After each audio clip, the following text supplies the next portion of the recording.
Pasukan berwujud angin di Gunung Rinjani. Legenda rahasia dari balik awan Pulau Lombok. Gunung Rinjani, bukan sekadar gunung. Gunung Rinjani di Pulau Lombok bukan hanya salah satu gunung tertinggi di Indonesia. Bagi masyarakat Sasak dan Bali, gunung ini adalah tempat suci, pintu gerbang alam gaib, dan pusat kekuatan alam spiritual.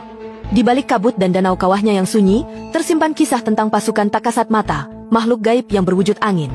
Mereka disebut pasukan angin, prajurit yang tidak terlihat, tidak terdengar, tetapi bisa dirasakan kekuatannya.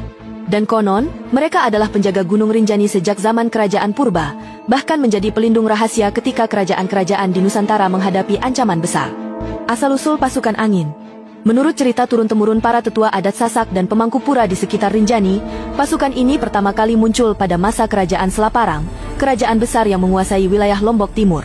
Raja Selaparang saat itu, Datu Gede Sakti, adalah raja yang terkenal karena kedekatannya dengan alam halus. Ia tidak hanya memiliki penasihat spiritual, tetapi juga sering bertapa di lereng Rinjani untuk memohon petunjuk dari makhluk penjaga gunung. Dalam pertapaannya yang ketujuh, Datu Gede Sakti menerima penglihatan. Angin-angin yang berputar menjadi sosok manusia bersenjata tombak cahaya.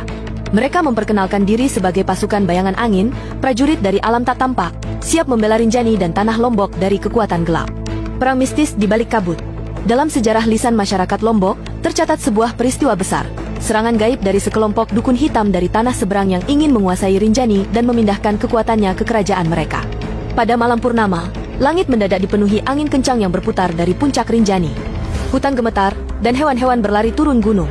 Para penduduk desa melihat bayangan-bayangan cepat yang menyapu ladang tanpa suara. Besok paginya, seluruh pasukan dukun hitam ditemukan tak sadarkan diri, sebagian bahkan lenyap tanpa jejak. Para tetua mengatakan, pasukan angin telah turun. Mereka tak membunuh, tapi menghapus dari keberadaan. Bagaimana wujud pasukan ini? Para saksi mata, biasanya para pertapa atau orang yang tak sengaja melihat dalam keadaan trance, menggambarkan pasukan ini bukan seperti manusia biasa. Mereka adalah bayangan yang bergerak seperti hembusan angin, berpindah dari satu titik ke titik lain dalam sekejap.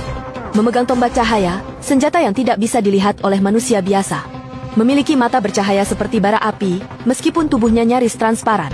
Mereka tak berbicara, tapi berkomunikasi lewat gelombang pikiran.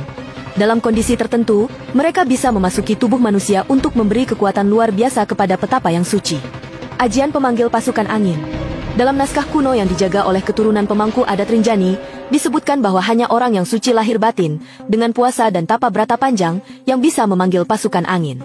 Ritualnya melibatkan bertapa selama 7 hari di pinggir danau Segara Anak, tanpa berbicara dan tanpa makanan.